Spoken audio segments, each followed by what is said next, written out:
I wrote my own prison escape scene, and I had to watch works of fiction with their own prison escape scenes to see what they have in it and analyze them and see what's up, to help my own writing.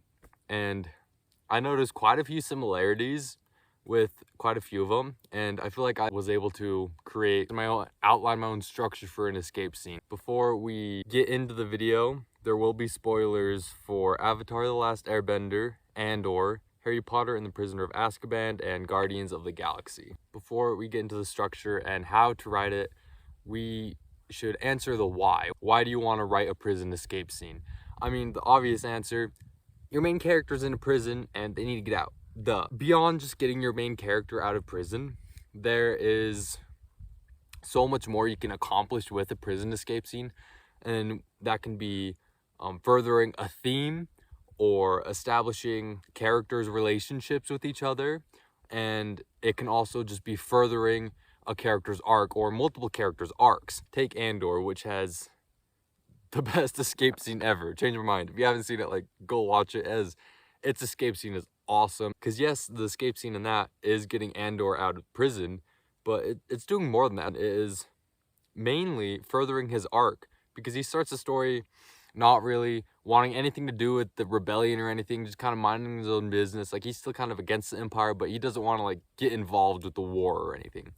And it's the prison escape scene where his character starts to see how evil it is and how terrible it is, and is what persuades him to join the rebellion. And even beyond that, it helps establish a theme of good versus evil, because it shows how evil the Empire is, and so it furthers the theme of why the Empire needs to be defeated and why it needs to go down. And then if we take Guardians of the Galaxy, that, it has a prison escape scene for a different reason. Instead of furthering the characters' arcs, it's more to bring the team closer together, show them working together, and setting up them becoming an actual team. So it's more to establish their relationships. And then, of course, there are escape scenes meant only to further the plot, like Harry Potter and the Prisoner of Azkaban, where Sirius escapes Azkaban, and is really only to further the plot. But watching the movie, notice, it doesn't really show him escaping. It's more just referred to, it just said he's escaped.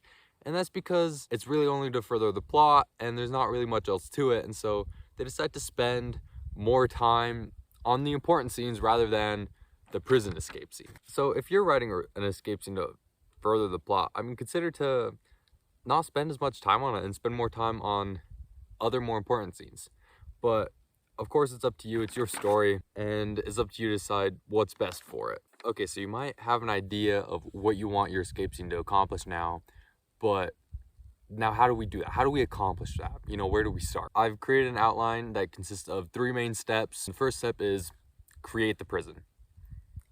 Duh. That's obvious, but how are your prisoners going to escape without a prison? You have to create the prison first. And I think if you create the prison and you do it well enough, it can really help your escape scene and really just help with some of the roadblocks that you might find while trying to write this scene. One thing I noticed while doing research for this is that the prison seems to have some kind of gimmick to help make it harder for any inmates to escape. It's optional, of course, as this whole video is, but it's definitely something worth considering, because a cool, interesting gimmick may help your scene and your prison to stand out. It can give it some interesting, unique flair, and it can oftentimes make it even harder to escape, making your protagonist having to be cleverer and smarter to escape, which elevates them as well. In Andor, the prisoners are forced to take off their shoes and socks because the floors are electric, and the guards can electrocute the prisoners on command. Only the guards are allowed access to these boots, making them immune to it. The gimmick shouldn't be a gimmick just for the sakes of gimmicks, but it should make escape that much harder, because ultimately the harder it is to escape, the more clever the protagonist has to get, making the scene all that more interesting. And the gimmick doesn't have to be anything crazy or out there. It can if you want it, but it can also be really simple, just like it's on a ship in the middle of the ocean, or maybe the guards are super soldiers, or maybe even just the prisoners are cuffed to a wall because they're highly dangerous. Once you have your gimmick, you need to consider this question. Why do the guards keep the prisoners in prison? I figure in most of your stories, the guards are the bad guys. And so in that case, why don't they just kill the prisoners? I mean, it would be easier. They save all those resources. Like, so why don't they? And that's a crucial question to ask and figure out. And fortunately, that's not usually too hard to answer. I mean, usually it's because the prisoners can be used for some kind of work, or they want some kind of information from the prisoners, you know, some reason to keep them alive. But of course, another thing to consider is, are the guards like the morally good guys? Like, what are the guards' morals? Because that can also have something to do why they don't kill the inmates. Because if the guards are morally good, then, well, they're not going to kill the inmates because that's morally bad and it's against their morals and everything. So that's also something worth considering. Because of course, maybe your protagonist is the bad guy. It's your protagonist that's the outlaw or whatever. And of course, if he gets put in a prison, then the guards are more than likely going to be the morally good guys. So they just don't go around just killing prisoners because that's wrong. And maybe even just on top of that, it's not necessarily that they're the morally good guys, but if they went and killed all the prisoners, that would shed them in a bad light and it would ruin their political reputation of some kind. Maybe they need to be seen in this good light for whatever reason by the people.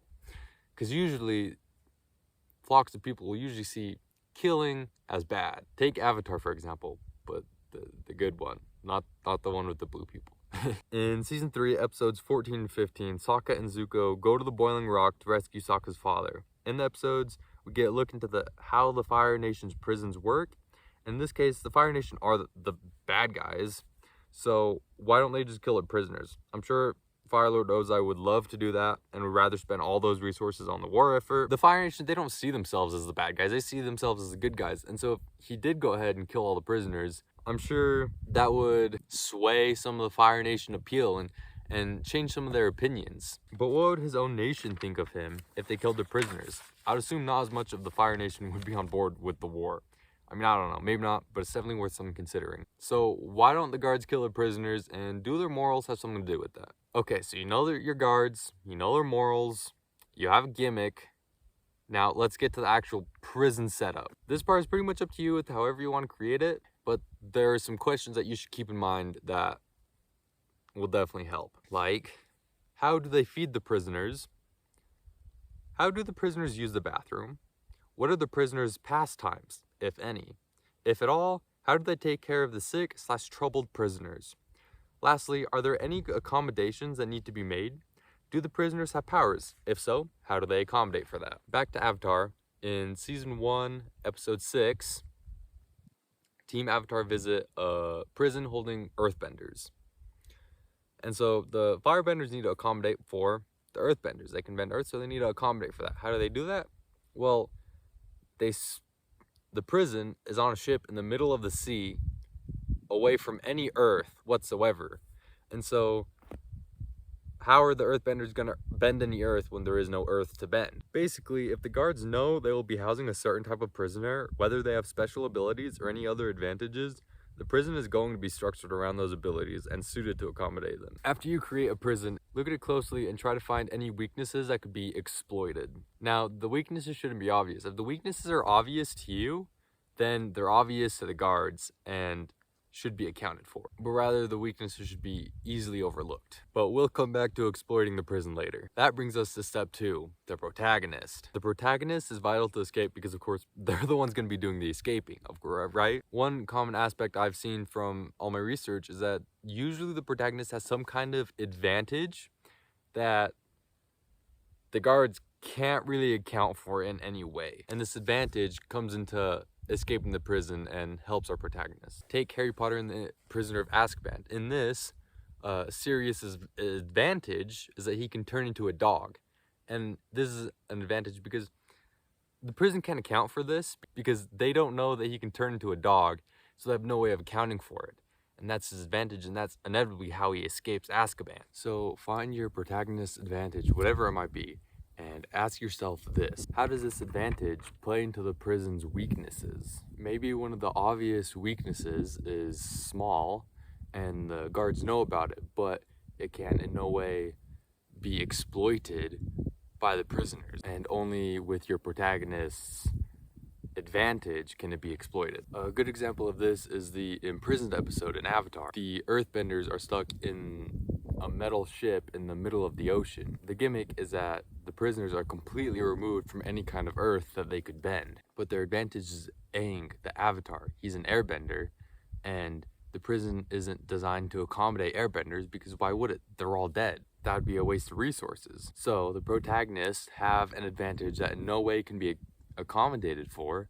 So now how does this advantage play into the prison's weaknesses? Well, they're on a ship, and the ship has to burn something for fuel, that being coal. In other words, earth that the earthbenders could use. Even though this is a flaw, I would assume it's accounted for because the earthbenders are far away and they don't have any kind of access to this coal. That's where their advantage comes in, and Aang uses airbending to push the coal out of the vents to where it is accessible for the earthbenders, where they can then escape. If your protagonist's advantage can be used against one of the prison's weaknesses, great, but that's not always the case. But still, the advantage needs to come into play somewhere in the escape scene. That brings us to step 3, escape. This is when your characters have a plan and utilize it. So first we need to answer one question. Why now? Why do they escape? Did something change? Is something happening that your protagonists want to exploit? Maybe it's just now that we have a plan and maybe that's why. But it's crucial to understand why they're deciding to escape now. In Andor, one of the older prisoners died the day before, and that means they're getting a replacement. And whenever they get a replacement, they take them down these elevator ramp things which they are planning to exploit. And so that's why they decide to escape when they do. Once you have that answered, now you can break down the rest of the escape. Each escape plan is going to consist of a series of steps needed to be taken. Often, our protagonists won't be able to advance to the next step until they've completed the current step. And each step should take them closer to escape. So you need to break these steps down. Taking Andor again, their steps would be something like this. 1, break the water line. 2, assault the guards. 3, short circuit the floor. 4, climb up the platform. 5, turn off the power. 6, free the prisoners. And 7, escape. Try to keep your steps simple and to the point. Try to keep them under 10 steps. After you have your steps, you need to consider how your guards are going to logically react to these steps. If the prisoners start attacking the guards are going to fight back. And while our protagonists are fighting to escape, our antagonists are going to be fighting to not let them escape. The guards will react to our protagonists, and our protagonists will react to our guards. This should start sort of a domino effect of the guards and protagonists reacting off of each other, and it should kind of just play off on its own until eventually our protagonists escape, because you've already laid out the groundwork, set up the prison and everything, so it should kind of just happen on its own. While this scene is playing out, consider having the guards win a few steps or mini battles. Ask, what steps do the protagonists lose and where do they have to improvise? Having your protagonist lose a step can create some tension and a sense of suspense, only adding to your escape scene. Plus, when things go wrong and our protagonists have to improvise, that can show their cleverness and their wit. Take the escape scene in Andor. So they have their plan and they know their when. Step 1 is to break the water line. So while they're waiting for their when, the new prisoner, Andor is slowly chipping away at the water line, trying to break it. The new inmate comes and Cassian breaks the water line just in time. And then that takes us to step 2, assault the guards. As the guards bring the new prisoner in, they all have to stand there, but in anticipation of the fight, they all grab some kind of tool, and once the ramp is low enough, they assault the guards. How do the guards respond to this? They don't scream warnings or throw out warning shots.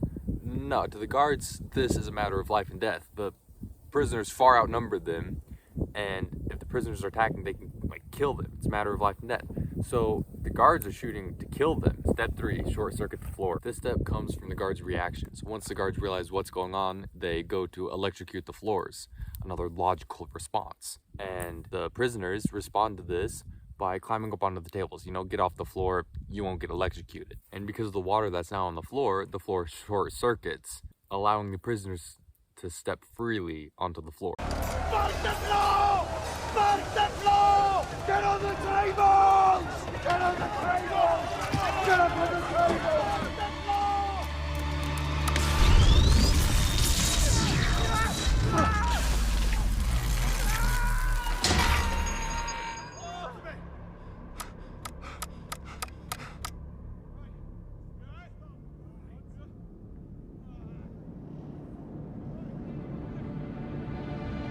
Attack! Step 4, climb the platform. From here, the prisoners climb the platform, kill the guards, and take their weapons. And it's pretty straightforward from here because the prisoners way outnumber the guards. They're able to take control of the facility, shut down the power, rescue the other prisoners, and escape, making for a thrilling escape scene. In that example, the prisoners pretty much won every single step, and that's all right.